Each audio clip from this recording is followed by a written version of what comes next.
Honneur, justice, loyauté. Dans l'univers impitoyable de Dune, la maison Atréide fait figure d'exception miraculeuse.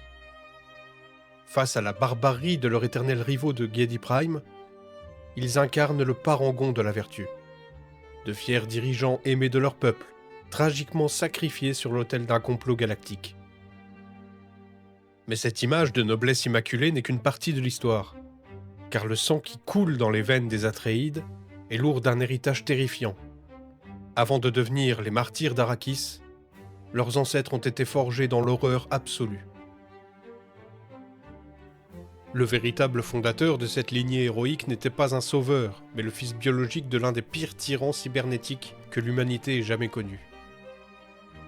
Aujourd'hui, dans Fixioscope, oubliez le mythe des chevaliers sans reproche. Préparez-vous à plonger dans les véritables origines, l'ingénierie politique et les lourds secrets de la maison Atréide.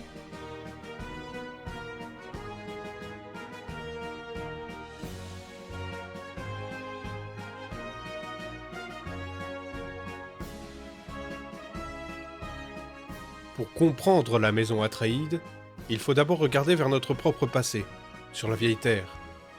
En grec ancien, les Atrides sont les descendants du roi Atrée.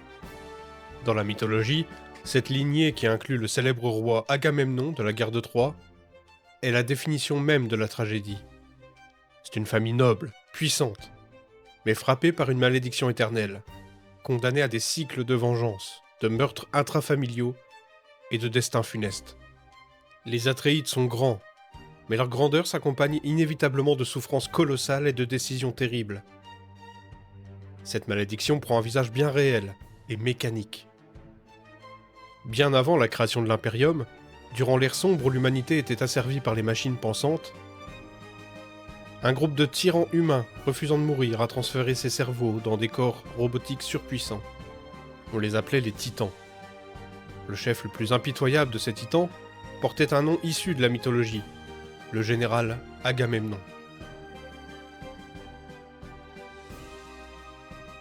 Pour maintenir une présence humaine et diriger ses armées, ce titan Agamemnon a eu besoin d'un fils biologique. Il a pris l'une de ses esclaves et a engendré ce garçon. Ce garçon, élevé par les machines, soumis à un traitement génétique bloquant son vieillissement pour servir éternellement l'Empire mécanique, s'appelait Vorian Atréide, le tout premier de sa lignée. La famille qui deviendra le symbole de l'humanité libre et de la noblesse d'esprit descend directement de l'être le plus inhumain de la galaxie. C'est en réalisant la monstruosité de son père et de l'esprit machine Omnius que Vorian finira par trahir les machines. Il rejoindra la rébellion humaine, le djihad butlérien, et mènera l'humanité à la victoire, tuant son propre père au passage. En se rebellant, Vorian Atréide a racheté son âme et fondé la grandeur de sa maison. Mais comme le veut la mythologie grecque dont ils tirent leur nom, le sang versé appelle le sang.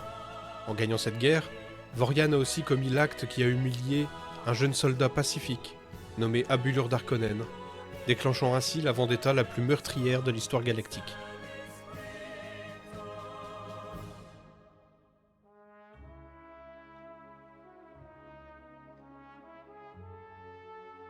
Après la victoire du djihad butlérien, la maison Atréide s'est installée sur la planète Caladan, qu'elle gouvernera pendant plus de 26 générations.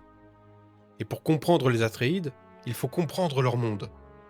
Caladan est l'exact opposé de l'enfer industriel de Giedi Prime, et le parfait miroir inversé du désert mortel d'Arrakis. C'est un monde d'eau, de tempêtes océaniques, d'agriculture florissante et de pêche abondante. Cette géographie a fondamentalement dicté leur doctrine militaire. Les Atréides ne sont pas des combattants des sables ou des experts de la guerre urbaine souterraine.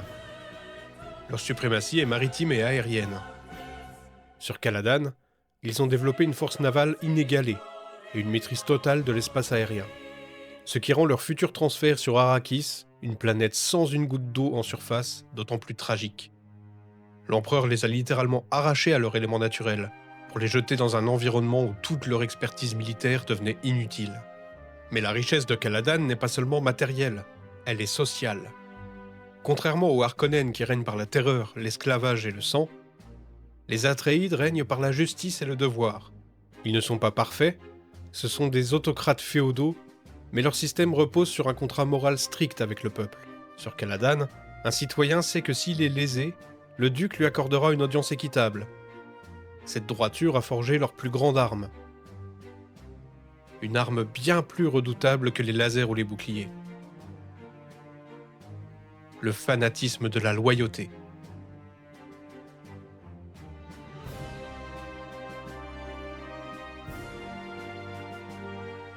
Économiquement parlant, la maison Atréide n'est pas la plus riche de l'Imperium.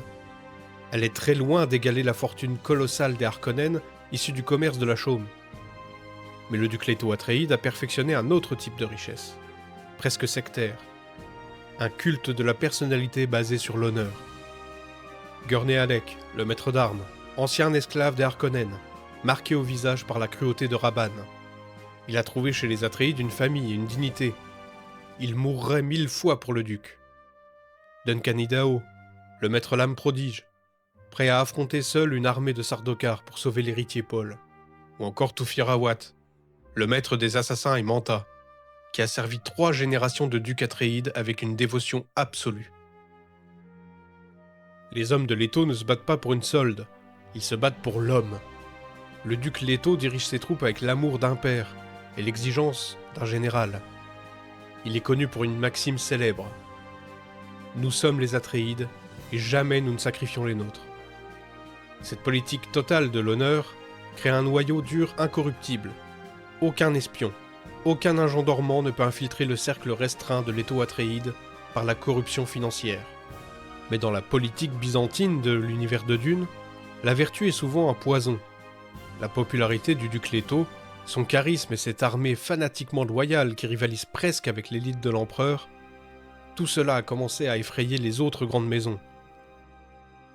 L'honneur des Atréides est devenu leur arrêt de mort.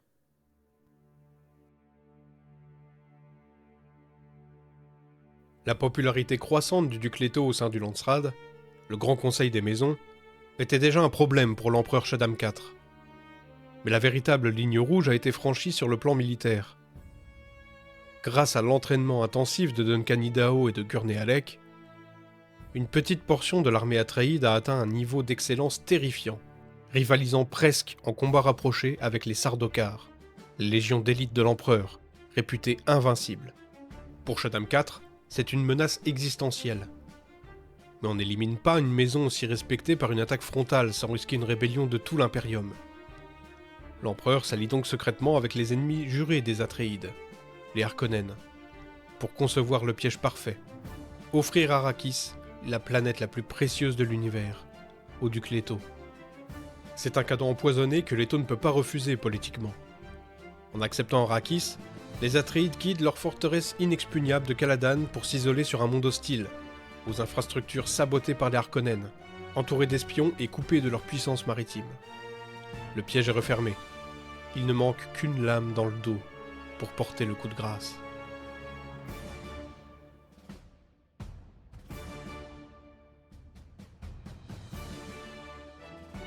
Nous l'avons vu, la forteresse des Atréides reposait sur l'incorruptibilité de ses hommes. Les Harkonnen savaient qu'ils ne pourraient jamais acheter Duncan, Gurney ou Tufir. Alors, le baron a visé la cible la plus impensable de toutes, le médecin de famille, le docteur Wellington Yueh. Yueh était un médecin de l'école Suk, soumis à un conditionnement impérial censé rendre toute trahison psychologiquement et physiquement impossible. C'était la garantie ultime. Mais le baron a trouvé l'unique faille dans cette armure, l'amour. En kidnappant et torturant la femme de Yueh, une sœur du Bene Gesserit, les Harkonnen ont réussi à briser un conditionnement réputé incassable. Ce n'est pas l'avidité qui a fait tomber la maison Atréide, mais le désespoir d'un homme qui voulait sauver sa femme. La nuit de la trahison de Yueh, la maison Atréide est rayée de la carte politique. Le duc Leto meurt dans un dernier acte de défi. La vertu et l'honneur de Caladan semblent avoir été balayés par le machiavélisme de Giedi Prime. Mais la chute de la maison Atréide provoque une onde de choc invisible et catastrophique à l'échelle de la galaxie. Car en éliminant Leto, l'empereur et les Harkonnen ont, sans le savoir, détruit l'œuvre suprême du Bene Gesserit. Le sang Atréide représentait l'aboutissement de 10 000 ans de manipulation génétique secrète. Pour la sororité, la mort du duc et la disparition présumée de sa lignée dans le désert n'est pas une simple défaite politique. C'est l'anéantissement de leur programme du Kwisatz Haderach. L'univers vient de perdre le code génétique le plus précieux jamais cultivé. Pourtant, l'héritage de Leto survit à travers la loyauté fanatique qu'il a inspirée. Gurney Halleck échappe au massacre, devenant un contrebandier impitoyable, rongé par une quête de vengeance inébranlable. Et surtout, le sacrifice de Duncan Idaho face aux légions Sardaukar deviendra une légende martiale si puissante qu'elle fascinera les mystérieux généticiens du Bene Tleilax. Ramené à la vie sous forme de clone, de Ghola, Duncan sera condamné à servir l'ombre des Atréides pendant des millénaires, illustrant jusqu'à la tragédie absolue de cette fameuse loyauté, forgée sur Caladan. Enfin, le sang des Titans ne s'est pas éteint dans le sable. Dame Jessica porte en elle la fille de Leto, Alia, une enfant qui naîtra prénée, éveillée à la conscience avant même sa naissance, et portant dans son esprit la mémoire de tous ses ancêtres, de la froideur mécanique du titan Agamemnon jusqu'à la noblesse brisée du duc Leto. Alia incarnera à elle seule le fardeau écrasant et la malédiction de la mythologie atréide. La maison Atréide n'est pas l'histoire d'une famille parfaite, mais celle d'un fardeau impossible à porter, où la noblesse d'âme attire irrémédiablement la destruction. Leur mythe, façonné dans le sang d'anciens tyrans mécaniques et brisé sur les sables brûlants d'Arrakis, continuera de résonner et de hanter l'univers pendant des millénaires.